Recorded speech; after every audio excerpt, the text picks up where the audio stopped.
پورے 7 سال بعد میں پاکستان واپس لوٹ رہا تھا، لیکن نہ دل میں اپنوں سے ملنے کی تڑپ تھی نہ خوشی۔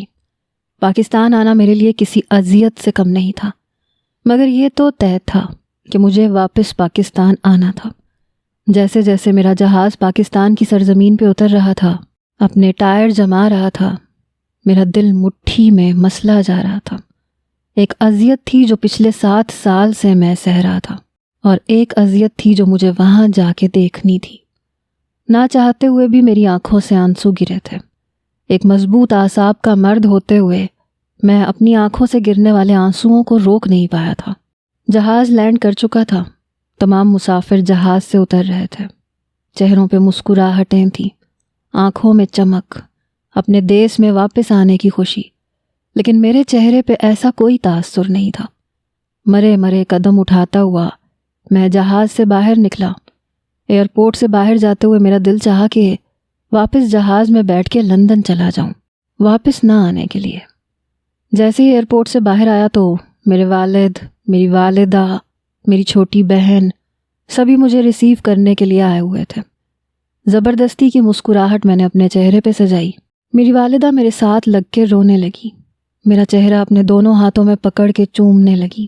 میری بہن میرے ساتھ لگ گئی، میرے والد بھی مجھ سے گلے ملے، ان کی آنکھوں میں بھی آنسو تھے، لیکن مجھے لگ رہا تھا جیسے میرے سارے جذبات ٹھنڈے پڑ چکے ہوں۔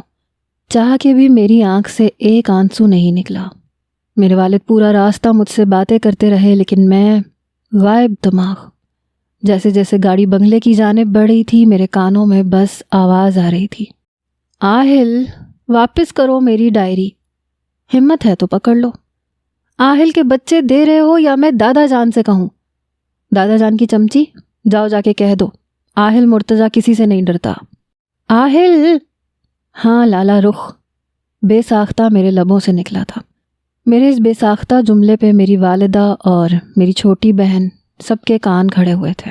میں بری طرح سے چونکا تھا، میرا تنفس بری طرح سے چل رہا تھا، آنکھوں سے آنسو بہنے لگے۔ ایک عجیب سی کیفیت اور اذیت سے میں دوچار ہونے لگا۔ آنکھوں کے سامنے خون ہی خون نظر آنے لگا، میرا پورا وجود کپ کپا رہا تھا، پورے جسم پہ لرزہ طاری ہونے لگا تھا۔ عین اسی وقت بنگلے کے سامنے گاڑی کھڑی ہوئی، ہارن بجنے لگا، چوکیدار نے دروازہ کھولا۔ گاڑی پورچ میں کھڑی ہو چکی تھی، لیکن میرا دل کانپ رہا تھا، خوفزدہ تھا۔ جیسے ہی نظر لان میں پڑی، لالا رخ کا خون سے لت پت وجود آنکھوں کے سامنے لہرایا۔ بڑی زور کا چکر آیا تھا، بڑی عجیب سی کیفیت ہو رہی تھی۔ گاڑی سے باہر نکلا، جلدی سے لاؤنج کی طرف بڑھ گیا۔ دل کی یہ حالت تھی کہ عجیب سی ٹیس کا احساس محسوس ہونے لگا تھا۔ اندر گیا تو سامنے ہی میرے بڑے بھائی اور بھابھی تھے۔ بھائی بھی مجھ سے ملے، بھابھی بھی، میرے بھتیجے بھی، لیکن میری نظریں ابھی بھی کسی کی متلاشی تھیں، حالانکہ میں جانتا تھا کہ یہ تلاش بے معنی سی ہے۔ بھائی کہنے لگے، بہت سال لگا دیے تم نے۔ میں نے کہا ہاں، بس لگ گئے، باقی سب ٹھیک ہے؟ کہنے لگے ہاں سب ٹھیک ہے۔ جانتے ہو یہ رومیس چند ماہ کا تھا جب تم گئے تھے، اور اب 7 سال کا ہو گیا ہے۔ رومیس مجھے اجنبی نظروں سے دیکھ رہا تھا۔ قاسم بھائی کہنے لگے، چچا ہے تمہارا۔ مسکرا کے اس نے مجھ سے ہاتھ ملایا۔ ایک چھوٹی سی بھتیجی بھی تھی۔ حریبہ بھابھی کہنے لگی، تم فریش ہو جاؤ، ہم سب نے کھانا نہیں کھایا، مل کے کھانا کھاتے ہیں۔ میں نے کہا جی۔ میں زینہ چڑھ کے اوپر اپنے کمرے میں آ گیا۔ کمرے کے اندر داخل ہوا تو سب کچھ ویسے کا ویسے تھا۔ میرے کمرے کی کوئی چیز بھی ادھر سے ادھر نہیں ہوئی تھی۔ لگ رہا تھا 7 سال کا عرصہ بیچ میں سے ختم ہو چکا ہے۔ نہا کے میں نے کپڑے تبدیل کیے، نیچے اترا تو بھابھی ملازمہ سے ٹیبل پہ کھانا لگوا رہی تھی۔ میری والدہ کہنے لگی، فش فرائی کی ہے، تمہیں پتہ ہے نا نرگس، میرے آہل کو فش کتنی پسند ہے۔ فش تو وہ بھی بہت شوق سے کھاتی تھی۔ میں نے گہری سانس خارج کی، ٹیبل پہ بیٹھ گیا۔ سب کچھ تھوڑا تھوڑا کھایا، لیکن فش نہیں کھا پایا۔ حالانکہ امی نے بہت کہا کہ بیٹا فش تو لے لو، لیکن میں نہیں کھا پایا۔ جلدی سونے کے لیے میں اپنے کمرے میں چلا گیا۔ بیڈ پہ لیٹ کے بھی مجھے نیند نہیں آئی۔ میری بے چینی میں ذرا بھی فرق نہیں آیا تھا۔ آنکھیں بند کی تو وہی چہرہ آنکھوں کے سامنے آ گیا۔ سو نہیں سکا۔ اوہو، چوٹ لگ گئی میری لالی کو۔ ہاتھ پہ کانٹا چبھ جانے سے خون کا ننھا سا قطرہ اس کی انگلی پہ جمع ہوا تھا۔ اور وہ آنسو یوں بہا رہی تھی جیسے پتہ نہیں کتنی بڑی چوٹ لگ گئی ہو۔ میں نے مذاق اڑانے والے انداز میں کہا تھا، پیچھے ہٹو، مجھے دادا جان کے پاس جانا ہے۔ وہ مجھے پیچھے ہٹانے کی کوشش کر رہی تھی۔ کیوں؟ دادا جان ڈاکٹر ہیں یا سرجن ہیں؟ ویسے لالی، تمہاری چوٹ پہ پٹی کرنی پڑے گی، کسی سرجن کو دکھانا پڑے گا۔ میں نے اس کی کلائی پکڑ کے اس کا ہاتھ دیکھتے ہوئے مذاق اڑاتے ہوئے کہا تھا۔ آہل میرا ہاتھ چھوڑو، اور اپنے گھر میں کیوں نہیں رہتے ہو؟ جب دیکھو ہمارے گھر میں منڈلاتے رہتے ہو، جاؤ یہاں سے۔ وہ روٹھے روٹھے لہجے میں کہتی ہوئی اندر چلی گئی۔ میں جانتا تھا سیدھا اپنے دادا جان کے کمرے میں جائے گی۔ جب تک ان کے ساتھ لگ کے آنسو نہیں بہا لے گی، اسے نہیں لگے گا کہ اس کی چوٹ ٹھیک ہو سکتی ہے۔ بڑی عجیب لڑکی تھی، بہت نازک، بات بات پہ رونے والی، ذرا سی چوٹ پہ واویلا مچانے والی۔ اس کی نیلی نیلی آنکھیں جب آنسوؤں سے لبریز ہوتیں تو ہوش اڑانے کی تاثیر رکھتی تھیں۔ پتہ نہیں کب میری آنکھ لگی۔ صبح مجھے مارننگ واک کی عادت تھی، اس لیے اپنا ٹریک سوٹ پہنا اور بنگلے سے باہر نکل گیا۔ سامنے والا بنگلہ آج بھی میرے دل کی دھڑکنوں کو بڑھانے کے لیے کافی تھا۔ اسی بنگلے کے دروازے کو دیکھتا رہا جو شاید اب کبھی نہ کھلتا۔ 7 سالوں بعد میں اسی پارک میں آیا تھا۔ ہر جگہ اس کی یادیں بکھری ہوئی تھیں۔ اتنی سی تو جان ہو تم، اس پہ بھی اتنی واک کرتی ہو، پتہ چلے کل کو تم مجھے نظر ہی نہ آؤ۔ لالی واک کر رہی تھی اور میں الٹے قدم لے رہا تھا، یوں سمجھیں کہ الٹی واک کر رہا تھا تاکہ اس کا چہرہ دیکھ سکوں۔ مجھے عادت ہے، میں ہمیشہ فٹ رہنا چاہتی ہوں۔ اور تمہیں کس نے کہا ہے کہ واک صرف اس لیے کی جاتی ہے کہ انسان پتلا ہو جائے؟ صحت مند زندگی کی ضمانت ہے چہل قدمی، فائدہ ہی دیتی ہے۔ لیکن تمہیں کہاں پتہ چلے گا، تم صدا کے ڈفر جو ہو۔ جیسا بھی ہوں تمہارا ہی تو ہوں۔ او شٹ اپ، میرے خواب بہت اونچے ہیں مسٹر آہل مرتضیٰ۔ میری اڑان آسمانوں تک ہے اور وہاں تم کبھی بھی نہیں جا سکتے۔ تمہارے ساتھ تو میں کہیں بھی جا سکتا ہوں۔ واکنگ ٹریک پہ چلتے چلتے میرا سانس پوری طرح سے پھولنا شروع ہو چکا تھا، آنکھوں سے آنسو بہنے لگ گئے تھے۔ پتہ نہیں کتنا بھاگ چکا تھا، شاید ضرورت سے زیادہ بھاگ چکا تھا، اس لیے بری طرح سے ہانپ رہا تھا۔ جیسے ہی واپس آیا تو میری والدہ ناشتہ لگا رہی تھی۔ کہنے لگی آ گئے ہو، اچھا ہے دونوں ماں بیٹا مل کے ناشتہ کرتے ہیں۔ میں نے کہا باقی سب نہیں کریں گے؟ میری والدہ کہنے لگی نہیں، قاسم کچھ لیٹ اٹھتا ہے، نرگس بھی اسی کے ساتھ ناشتہ کرتی ہے، اور تمہارے بابا، ان کی طبیعت ٹھیک نہیں رہتی، اس لیے وہ بھی دیر سے ہی اٹھتے ہیں۔ میں بیٹھ گیا، جگ میں سے اورنج جوس گلاس میں ڈالا اور ایک ایک گھونٹ بھرنے لگا۔ میری والدہ کہنے لگی کب تک قاسم یہاں کے سارے معاملات سنبھالے گا؟ تم اب واپس نہیں جاؤ گے؟ میں نے کہا ٹھیک ہے، نہیں جاتا، میں بھائی کے ساتھ آفس چلا جاؤں گا۔ میری والدہ کہنے لگی ہاں، آفس بھی جانا ہے، کام بھی سنبھالنا ہے، اور تمہیں اپنا گھر بھی بسانا ہے۔ جوس میرے ہاتھ میں ہی رہ گیا تھا، میں اس کے بعد پی نہیں پایا۔ میں نے کہا امی آپ جانتی ہیں۔ میری والدہ کہنے لگی جو ہونا تھا وہ ہو چکا ہے، زندگی ختم نہیں ہو جاتی، زندگی آگے بڑھنے کا نام ہے بیٹا، میں کچھ بھی نہیں سنوں گی۔ میں نے کوئی جواب نہیں دیا، البتہ آفس چلا گیا۔ میرا کمرہ پہلے سے تیار کیا گیا تھا، میں جا کے کام کی نوعیت کو سمجھنے لگا، جو کہ میرے لیے زیادہ مشکل نہیں تھا۔ وقت گزرنے لگا، قاسم بھائی ایک بار مجھ سے کہنے لگے میرے دوست کی ایک بہن ہے، وہ انٹرویو کے لیے آئے گی، اس سے بس آسان سے سوال پوچھ لینا اور اسے چھوٹی موٹی جاب دے دینا۔ میں نے کہا کیا مطلب، میں سمجھا نہیں۔ کہنے لگے میرا دوست ہے، اس کی بہن کو جاب کرنے کا شوق ہے، یوں تو اسے ضرورت نہیں ہے لیکن ایسی شوق ہے، لیکن کہتی ہے کہ سفارش پہ نوکری نہیں چاہیے، اور اتنی خاص کوئی اعلیٰ ڈگری نہیں ہے اس کے پاس، بس یوں ہی انگلش میں BA کیا ہے، چھوٹے موٹے کمپیوٹر کورسز کیے ہیں۔ تو اب میرا دوست کہہ رہا ہے کہ اس کا انٹرویو دینے کے بعد اسے نوکری دے دینا تاکہ اسے یہ لگے کہ سفارش پہ نوکری نہیں ملی۔ میں نے کہا یہ بھی اچھی بات ہے، مطلب اب سفارش یوں بھی ہوتی ہے۔ وہ ہنسنے لگے، کہنے لگے 4-5 مہینے کا شوق ہے، ختم ہو جائے گا، چلی جائے گی، ورنہ میرے دوست کی جان کھاتی رہے گی اور وہ میری جان کھاتا رہے گا۔ میں نے کہا اچھا کیا نام ہے اس کا؟ کہنے لگے زرنش۔ میں نے کہا ٹھیک ہے۔ قاسم بھائی نے سائٹ پہ جانا تھا وزٹ کے لیے، اس لیے انٹرویو مجھے ہی اس لڑکی کا لینا تھا۔ کچھ دیر بعد مجھے ریسیپشنسٹ نے کال کی، کہنے لگی سر کوئی زرنش افتخار آئی ہیں۔ میں نے کہا بھیجو۔ میں اس وقت اپنی کچھ فائلز کو ری چیک کر رہا تھا کہ کہیں کوئی غلطی نہ ہو۔ تبھی دروازے پہ دستک ہوئی۔ میں نے کہا یس کم ان۔ یہی کوئی 22 سال کی لڑکی ہوگی۔ اندر آ کے میرے سامنے کرسی پہ بیٹھ گئی، اپنی فائل میری طرف بڑھا دی۔ لیئرز میں کٹے ہوئے بال تھے، اچھی شکل و صورت کی مالک تھی۔ میں نے ایک نظر اس کی فائل کو دیکھا، بس ٹھیک ہی تھی۔ میں نے چند سوالات پوچھے جو کہ عام نالج کے تھے، اس نے فر جواب بھی دے دیا۔ میں نے کہا مس زرنش، آپ کی نوکری پکی ہے۔ بڑی خوش ہو رہی تھی، کہنے لگی مجھے پتا تھا میری نوکری لگ جائے گی، بھائی ایسے خواہ فکر کر رہے تھے۔ میں نے کہا آپ جا سکتی ہیں، کل سے جوائن کر لیجیے گا۔ کہنے لگی ایسے کیسے جا سکتی ہوں، ارے پہلے معاملات تو طے کر لیں۔ میں نے اسے حیرت سے دیکھا۔ میں نے کہا کون سے معاملات؟ کہنے لگی یہی کہ آپ مجھے تنخواہ کیا دیں گے۔ میں نے کہا اوہ اچھا۔ میں نے کہا آپ کو کیا لگتا ہے آپ کو کیا ملنی چاہیے؟ کہنے لگی کم سے کم بھی 50 سے 60 ہزار تو ہونے چاہیے، کیونکہ میرے اپنے خرچے بہت ہیں۔ بہرحال مجھے نہیں پتا تھا کہ قاسم بھائی نے کیا سوچ رکھا ہے، اس بے فضول سی لڑکی کو کتنی تنخواہ وہ دینا چاہتے تھے، لیکن جتنی وہ مانگ رہی تھی میرے حساب سے وہ بہت زیادہ تھی۔ وہ تو یوں اترائی بیٹھی تھی جیسے پتہ نہیں اسے کتنا کچھ آتا ہو۔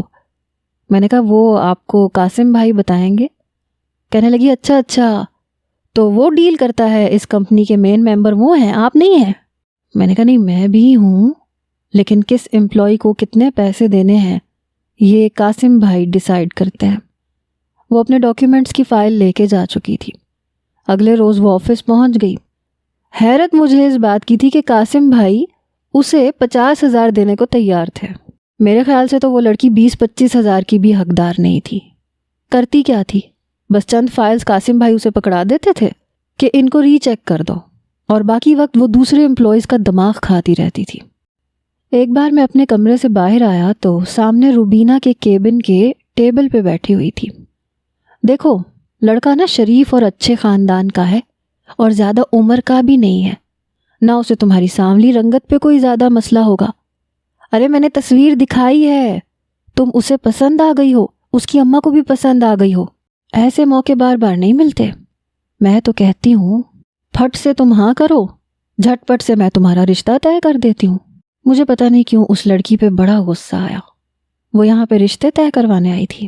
روبینہ کہنے لگی دیکھو یہ باتیں بعد میں کریں گے، تمہیں نہیں پتا قاسم سر تو غصے کے اتنے تیز نہیں ہیں، لیکن ان کا جو بھائی ہے آہل وہ بہت سخت مزاج ہے، کام وقت پہ نہ ملے تو بہت ڈانٹتے ہیں وہ۔ اس کی بات سن کے کہنے لگی ارے وہ چھچوندر، ارے کاغذ کا شیر ہے وہ، کہاں کا سخت مزاج۔ اس نے یوں بات کی جیسے میں کچھ ہوں ہی نہیں۔ میں چپ چاپ چلتا ہوا روبینہ کے کیبن کے پاس آ گیا۔ وہ ٹیبل پر بیٹھی تھی اور کیبن کے بالکل ساتھ ٹیک لگا رکھی تھی۔ روبینہ مجھے دیکھ چکی تھی، لیکن زرنش کی مجھ پہ نظر نہیں پڑی۔ روبینہ مجھے دیکھ کے فوراً کھڑی ہونے لگی، لیکن میں نے ہونٹوں پہ انگلی رکھ کے اسے چپ رہنے کا اشارہ کیا اور انگلی سے بیٹھنے کا اشارہ بھی کر دیا۔ کہنے لگی مجھے بھی بھائی نے یہی سب کہا تھا کہ قاسم کا بھائی بڑا سخت مزاج ہے، تمیز سے کام کرنا، شکایت کا موقع نہ دینا، لیکن وہ تو کچھ ہے ہی نہیں۔ میں فائل چیک کروں نہ کروں اس نے کبھی مجھ سے پوچھا تک نہیں۔ ارے ایسے ہی تم لوگوں کے سامنے زیادہ بھرم دکھاتا ہے کیونکہ تم لوگ ڈرتے ہو۔ ارے میری طرح بنو، میں نہیں ڈرتی اس سے۔ میں نے کہا مس زرنش اسٹینڈ اپ۔ اس کا شاید سانس رکا، بولتی بند ہوئی، کیونکہ میں نے کافی سخت لہجے میں کہا تھا۔ اس نے پلٹ کے میری طرف دیکھا ہی نہیں۔ میں نے کہا آپ ٹیبل سے کھڑی ہوں گی یا میں آپ کو کھڑا کرنا سکھاؤں؟ وہ فوراً ٹیبل سے اتر کر نیچے کھڑی ہو گئی، لیکن ابھی بھی پشت میری جانب تھی۔ روبینہ جلدی سے لیپ ٹاپ پہ انگلیاں چلانے لگی۔ میں نے کہا ذرا اپنا رخ میری جانب کریں گی؟ تو نفی میں سر ہلانے لگی۔ 2 قدم آگے بڑھ کے میں اس کے سامنے آ کے کھڑا ہو گیا، نظر جھکا کے بالکل الف کی طرح سیدھی کھڑی تھی۔ میں نے کہا آپ کو پتہ ہے میں ابھی تک آپ کا لحاظ کیوں کر رہا ہوں؟ میں نے دونوں ہاتھ پینٹ کی جیب میں ڈال کے بڑے غصے سے اس کی طرف دیکھ کے کہا تھا، اور وہ چپ چاپ نظریں جھکائے کھڑی تھی۔ میں نے کہا اس لیے کہ مجھے قاسم بھائی نے منع کیا تھا۔ آپ جیسی فضول لڑکی کو میں اپنے آفس میں 2 منٹ برداشت نہیں کر سکتا۔ اگر آپ یہاں نظر آ رہی ہیں نا تو صرف قاسم بھائی کی سفارش پہ، پر آپ شاید یہاں پہ گپے مارنے آتی ہیں۔ آپ نے آفس کا ہی کام کیوں اپنے لیے تجویز کیا؟ آپ میرج بیورو کیوں نہیں کھول لیتی؟ آپ کو اچھی خاصی انکم مل جاتی۔ اس بات پہ اس لڑکی کا احمقانہ ٹیپ ریکارڈر شروع ہو چکا تھا۔ سر میں نے پہلے یہی کام ٹرائی کیا تھا، مجھے بہت شوق ہے رشتے کروانے کا، لیکن کمبخت یہ کام بھی آسان نہیں ہے۔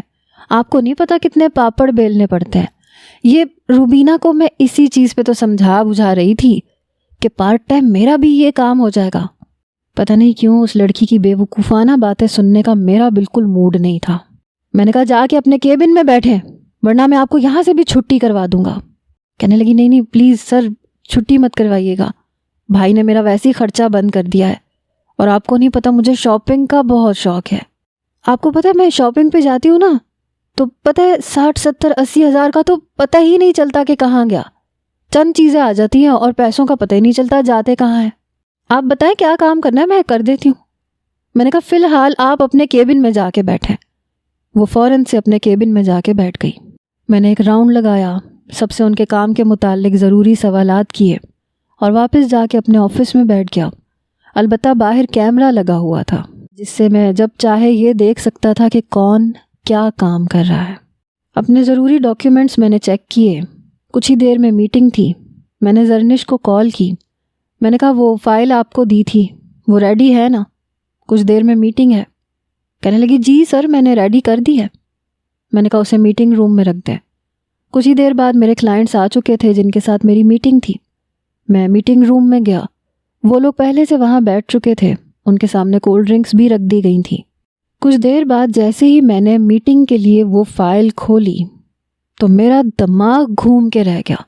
غصے سے میری حالت بری تھی کیونکہ میرے نقشے پہ اس لڑکی نے میرے ہی آفس میں کام کرنے والے تمام امپلائیز کے نام، عمر، گھر کے پتے اور لڑکیوں میں انہیں کون کون سی خوبیاں چاہیے وہ سب لکھا ہوا تھا۔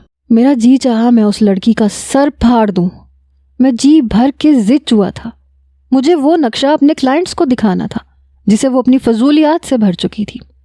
بہرحال شکر تھا کہ میرے پاس اس نقشے کی ایک کاپی موجود تھی۔ میں نے وہ ٹیبل پہ بچھائی اور اپنے کلائنٹس کو مطمئن کرنے لگا۔ سائٹ کا تمام کام قاسم بھائی کرنے لگے تھے۔ آفس کا سارا کام میری ذمہ داری تھا۔ میٹنگ کے بعد وہ لوگ جا چکے تھے۔ میں غصے سے اپنے کمرے میں داخل ہوا۔ فائل ابھی بھی میرے ہاتھ میں تھی۔ میں نے کال کر کے زرنش کو اپنے کمرے میں بلایا۔ میں بے تحاشا غصے میں تھا۔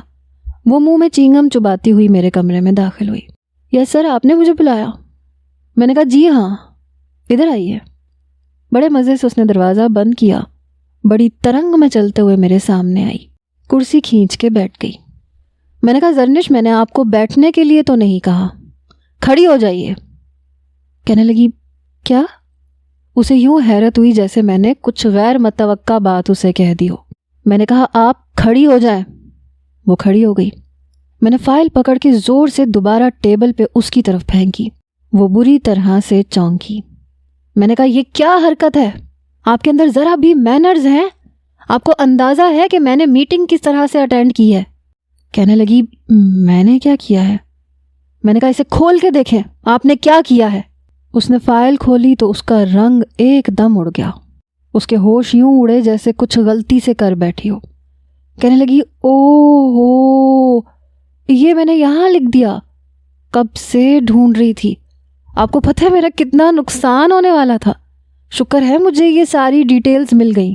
یعنی کہ جو کچھ اس نے کیا تھا اسے ذرا افسوس نہیں تھا، اسے کوئی احساس نہیں ہو رہا تھا، اسے بس اس بات کی خوشی تھی کہ اسے وہ تفصیل مل گئی جو اس نے نقشے کے اوپر لکھی تھی۔ میں نے کہا آپ نے یہ کیا کیا ہے؟ آپ نے پورے نقشے کا بیڑا غرق کر دیا ہے۔ کہنے لگی اس کا کیا ہے، یہ تو پھر بن جائے گا، لیکن یہ تفصیل مجھے پھر نہ ملتی۔ سر یہ پیپر میں رکھ لوں؟ اسی وقت قاسم کمرے کے اندر داخل ہوا۔ میں نے کہا قاسم یہ لڑکی میری برداشت سے باہر ہے، اسے اسی وقت اس جاب سے فارغ کرو ورنہ میں آفس نہیں آؤں گا۔ قاسم مجھے دیکھنے لگا۔ میں اٹھا اور کمرے سے باہر چلا گیا اور سیدھا آفس سے باہر چلا گیا۔ قاسم بھائی میرے پیچھے آئے لیکن میں لفٹ میں کھڑا ہو کے جا چکا تھا۔ سیدھا گھر آ کے میں اپنے کمرے میں چلا گیا۔ میری والدہ کہنے لگی کیا ہوا، تمہاری طبیعت تو ٹھیک ہے، آفس سے جلدی واپس آ گئے؟ میں نے کہا طبیعت ٹھیک نہیں ہے میری۔ میں اپنے کمرے میں جا چکا تھا۔ شام کو جب قاسم بھائی گھر آئے تو میرے کمرے میں آ گئے۔ کہنے لگے اتنی جلدی ہائپر کیوں ہو جاتے ہو؟ ٹھیک ہے اس لڑکی سے غلطی ہو گئی، پیار سے بھی سمجھایا جا سکتا تھا۔ میں نے کہا مجھ سے نہیں ہوتا پیار، نہ مجھ سے پیار سے سمجھایا جاتا ہے، نہ میں پیار سے بات کر سکتا ہوں۔ میں اس لڑکی کو برداشت کر ہی نہیں سکتا، اس کی ایسی حرکتیں مجھ سے بالکل برداشت نہیں ہوتی، مجھے نفرت ہے ایسی حرکتوں سے، ایسی بچکانہ حرکتوں سے۔ میں نے بڑے غصے سے جواب دیا تھا۔ قاسم بھائی میری طرف کچھ دیر تک دیکھتے رہے، پھر کہنے لگے کبھی تم بھی ایسے ہی ہوا کرتے تھے، زندگی سے بھرپور، تنگ کرنے والے، یاد ہے یا بھول گئے؟ پتہ نہیں کیوں لیکن میرا لہجہ تلخ ہوا تھا۔ میں نے کہا اسی کی سزا بھگت رہا ہوں، اسی کی اذیت سہ رہا ہوں۔ مجھے نفرت ہے اپنے اس بچپنے سے جسے میں لائف انجوائے کرنا سمجھتا رہا۔ میرے اسی بچپنے نے مجھ سے میرا سب کچھ چھین لیا، مجھ سے میری لالی چھین لی۔ میں رونے لگا۔ قاسم بھائی پریشان ہو گئے، کہنے لگے آہل کم آن، مرد بنو، 7 سال گزر گئے ہیں اس بات کو، بھول کیوں نہیں جاتے؟ میں نے کہا نہیں بھول پا رہا، میں اسے کبھی نہیں بھول سکتا، میں نہیں بھول سکتا اسے، میرے بس میں نہیں ہے، میں شاید اندر سے مر چکا ہوں۔ قاسم بھائی کہنے لگے خدا کے لیے زندگی کی طرف لوٹ کر آؤ، کیا ہو گیا ہے تمہیں؟ ایک لڑکی پہ زندگی ختم نہیں ہو جاتی۔ میں نے کہا میری ہو چکی ہے، لالا رخ پہ میری زندگی ختم ہو چکی ہے۔ قاسم بھائی کہنے لگے تم پاگل ہو گئے ہو، ہمیں لگا تھا 7 سال گزارنے کے بعد تمہیں کچھ عقل آ جائے گی، مگر تم… یہ کہہ کے وہ میرے کمرے سے باہر چلے گئے۔ مجھے شدت سے وہ یاد آنے لگی۔ میں جانتی ہوں تمہیں مجھ سے مسئلہ ہے، تم مجھے کامیاب دیکھ ہی نہیں سکتے، ایک سکھ مینٹیلٹی کے مرد ہو تم۔ وہ تیز تیز ایک کمپنی سے باہر کی جانب جا رہے تھے جہاں وہ انٹرویو دے کر آئے تھے، اور میرا انٹرویو اس سے زیادہ اچھا گیا تھا۔ وہ جان چکی تھی کہ میری نوکری پکی لگ جائے گی، اور اسے لگ رہا تھا کہ میری وجہ سے لالا رخ کو نوکری نہیں ملے گی، اور میں نے یہ سب کچھ جان کے کیا ہے۔ اس نے لفٹ کا بٹن دبایا، مجھے برا بھلا کہتے ہوئے لفٹ کے اندر چلی گئی۔ میں بھی لفٹ میں داخل ہو چکا تھا، لیکن جیسے ہی اس نے مجھے لفٹ میں داخل ہوتے دیکھا، کہنے لگی میں تمہارے ساتھ لفٹ میں نہیں بیٹھوں گی، اس سے بہتر ہے میں سیڑھیوں سے چلی جاؤں۔ لیکن میں نے اس کی کلائی پکڑ لی۔ میں نے کہا کھا نہیں جاؤں گا تمہیں، اور تمہیں یہ کیوں لگتا ہے کہ تمہاری ہر ناکامی کے پیچھے میں ہوں؟ کہنے لگی تمہارے علاوہ کوئی ہو ہی نہیں سکتا، تم ہی ہو آہل، میرا ہاتھ چھوڑو۔ میں اسے بالکل لفٹ کی دیوار کے ساتھ لگا چکا تھا۔ 4-5 مرد اور کچھ خواتین لفٹ کے اندر داخل ہوئے۔ لفٹ اتنی بڑی نہیں تھی، اس لیے مجبوراً اسے بالکل میرے مقابل کھڑے ہونا پڑا، کیونکہ 2 لیڈیز اس کی بالکل کمر کے ساتھ کھڑی تھیں۔ 2-4 لڑکے میرے برابر میں بھی کھڑے ہو گئے۔ لفٹ تقریباً بھر چکی تھی، شاید 1 یا 2 افراد کی ہی جگہ بچی تھی۔ تبھی ایک بھاری بھرکم عورت بھاگتی ہوئی لفٹ کے اندر داخل ہونے کے لیے آ رہی تھی۔ جو نوجوان لفٹ کے بٹنز کے پاس کھڑا تھا وہ بار بار بٹن پریس کر رہا تھا تاکہ لفٹ بند ہو جائے۔ جیسے ہی لفٹ بند ہونے لگی، اس سے پہلے ہی اس عورت نے اپنا ہاتھ آگے کیا اور لفٹ پھر سے کھل گئی۔ جیسے ہی وہ عورت اندر داخل ہوئی، ایک دھکا سا لگا اور لالا رخ اور میں اور بھی قریب آ گئے۔ اس کے ایک ہاتھ میں ڈاکیومنٹس کی فائل تھی، دوسرا ہاتھ اس نے لفٹ کی دیوار پہ رکھ کے میرے اور اپنے بیچ فاصلہ قائم رکھنے کی کوشش کی، ورنہ شاید وہ میرے سینے سے لگ جاتی۔ بے تحاشا کوفت کا شکار تھی۔ اس کا چہرہ میرے چہرے کے بالکل قریب تھا۔ جب ہی اس کی آوارہ لٹ اس کے چہرے پہ بار بار جھولنے لگتی اور وہ تنگ آ رہی تھی، مجبوراً وہ پھونک مار کے اس لٹ کو اپنے چہرے سے پیچھے کرنے کی کوشش کر رہی تھی۔ اسے یوں اپنی لٹ سے الجھتے دیکھ کے میں نے اس کے چہرے پہ پھونک مار دی۔ اس کی لٹ پیچھے کی جانب چلی گئی۔ میں نے کہا اب ٹھیک ہے۔ کہنے لگی دور رہو مجھ سے، دبے دبے لفظوں میں کہہ رہی تھی تاکہ کوئی اور نہ سن لے۔ میری مسکراہٹ غائب ہونے کا نام نہیں لے رہی تھی، لیکن دل چاہ رہا تھا کہ وقت یہیں تھم جائے اور وہ یوں ہی میرے روبرو کھڑی رہے۔ لیکن یہ سب کچھ بس چند لمحوں کے لیے ہی تھا۔ جیسے ہی نیچے کا فلور آیا، بہت سے لوگ اتر چکے تھے۔ اسی طرح لفٹ گراؤنڈ فلور تک گئی۔ وہ پاؤں پٹکتی ہوئی باہر نکلی، میں اس کے پیچھے ہی تھا۔ میں نے کہا چلو اب میں تمہیں گھر چھوڑ دیتا ہوں۔ کہنے لگی جی نہیں، 2 پاؤں ہیں میرے، میں جا سکتی ہوں۔ میں نے کہا ایک ہی تو منزل ہے ہماری، تمہارا بھی وہیں گھر ہے، میرا بھی وہیں ہے، پھر میرے ساتھ جانے میں کیا مسئلہ ہے؟ کہنے لگی تمہیں پتہ ہے آہل میرے لیے سب سے بڑا مسئلہ کیا ہے؟ میں نے کہا ہاں جانتا ہوں میں، تمہیں لگتا ہے کہ میں تمہارے لیے سب سے بڑا مسئلہ ہوں؟ وہ کہنے لگی ہاں، ایک تم اگر میری زندگی سے چلے جاؤ میری زندگی کے تمام مسائل حل ہو جائیں گے۔ تمہیں بس اتنی سی بات سمجھ میں نہیں آتی کہ میں تمہیں پسند نہیں کرتی۔ میں نے کہا تو کوئی بات نہیں، میں تو کرتا ہوں نا۔ اچھا چلو نا لالی، میرے ساتھ چلو۔ کہاں بس میں خوار ہوتی ہوئی جاؤ گی؟ میں نے منت شروع کر دی۔ وہ کہنے لگی خبردار جو مجھے لالی کہا تو لالا رخ کہا کرو۔ میں نے کہا لیلا کہہ دوں؟ ویسے لیلا زیادہ بیسٹ رہے گا۔ تم لیلا، میں تمہارا مجنوں۔ وہ ضد چوئی، پھر بس اسٹاپ کی طرف جانے لگی۔ آ جاؤ، میں بھی گھر ہی جا رہا ہوں۔ نانا جان نے پوچھا تو کہہ دوں گا کہ آپ کی پوتی بہت ضدی ہے۔ اور موسم دیکھو، بادل کتنے گہرے چھائے ہوئے ہیں۔ طوفانی بارش شروع ہو گئی تو تمہارے یہ ڈاکیومنٹس بھی برباد ہو جائیں گے۔ میری یہ بات سن کے وہ رک گئی، پھر کہنے لگی اوکے ٹھیک ہے، مگر تم بائک آہستہ چلاؤ گے؟ میں نے کہا ہاں بالکل رینگتے ہوئے چلاؤں گا۔ وہ جانتی تھی کہ میں ہیوی بائک کس اسپیڈ سے چلاتا ہوں۔ وہ میرے ساتھ اول تو بیٹھتی ہی نہیں تھی، اور اگر مجبوراً بیٹھنا پڑتا تو وعدے قسمیں لیتی تھی کہ میں بائک آہستہ چلاؤں گا۔ میں بائک پارکنگ ایریا سے لے آیا، مگر وہ گھبرا رہی تھی۔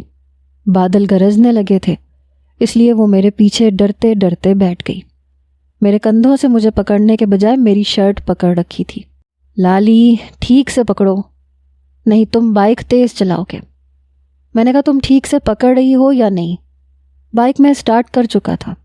کہنے لگی نہیں میں ایسے ہی پکڑوں گی۔ میں نے کہا اوکے۔ میں نے بائک اپنی سپیڈ سے چلائی۔ اس کی دل خراش چیخ نکلی۔ اس نے جلدی سے مجھے مضبوطی سے پکڑ لیا۔ آہل کے بچے، میں تمہیں چھوڑوں گی نہیں، آہستہ چلاؤ۔ بارش کی موٹی موٹی بوندیں گرنے لگی تھیں۔ میں جانتا تھا اسے بارش سے خوف آتا ہے، اسی لیے موٹر سائیکل فل اسپیڈ سے یوں ہی سڑکوں پہ دوڑانے لگا۔ آہل کہاں جا رہے ہو؟ گھر چلو پلیز، وہ چلا کے بولی تھی، کیونکہ بارش تیز شروع ہو چکی تھی۔ میں گانا گنگنانے لگا، آگے ہے برسات پیچھے ہے طوفان، موسم بے ایمان کہاں چلے ہم تم۔ یہ کہتے ہوئے میں نے بائک زگ زیگ چلانی شروع کر دی۔ آہل میں گر جاؤں گی، وہ پھر چلائی۔ لائف انجوائے کیا کرو میری لالی، زندگی بس ایک ہی بار تو ملتی ہے، آج کی شام تم صدیوں یاد رکھو گی۔ وہ کہنے لگی اور اگر تم باز نہیں آئے تو یہ شام میری زندگی کی آخری شام ہو جائے گی، اور پھر تم مجھے صدیوں یاد کرتے رہو گے، دیکھ لینا، مر جاؤں گی میں تمہارے ہاتھوں۔ نہیں نہیں نہیں لالی، تم مر نہیں سکتی، میں چلایا تھا۔ میری سوچوں کا تسلسل ختم ہوا تھا۔ میرا ہاتھ یوں آگے بڑھا جیسے میں اسے پکڑ لوں گا۔ میں پھوٹ پھوٹ کے رونے لگا۔ میں جانتا تھا میں نے کیا کھویا ہے۔ رات تک اپنی گزشتہ زندگی کے لمحات سوچتا رہا، کھانا بھی ٹھیک سے نہیں کھایا۔ اگلے روز میں آفس گیا تو زرنش کو دیکھ کے میرے ماتھے پہ بل پڑے۔ وہ مجھے دیکھتے ہی میرے پاس آ گئی، میرے سامنے آ کے میرے روبرو کھڑی ہو گئی۔ سر مجھے آپ سے بات کرنی ہے۔ میں نے کہا ہرگز نہیں، پیچھے ہٹو، مجھے کچھ نہیں سننا۔ وہ کہنے لگی ایسے کیسے آپ کو کچھ نہیں سننا؟ سننا پڑے گا، میں نے جان بوجھ کے یہ سب نہیں کیا تھا، وہ بس اتفاقاً ایسا ہو گیا تھا، لیکن سوری، میں نے نیو نقشہ بنا کے آپ کے ٹیبل پہ رکھ دیا ہے۔ میں نے کہا مس زرنش پیچھے ہٹیں۔ کہنے لگی نہیں، پہلے آپ کہیں کہ آپ نے مجھے معاف کیا۔ میں نے کہا زرنش پیچھے ہٹو، لیکن وہ کسی ڈھیٹ کی طرح میرے سامنے کھڑی رہی۔ میں نے ہاتھ بڑھا کے اس کا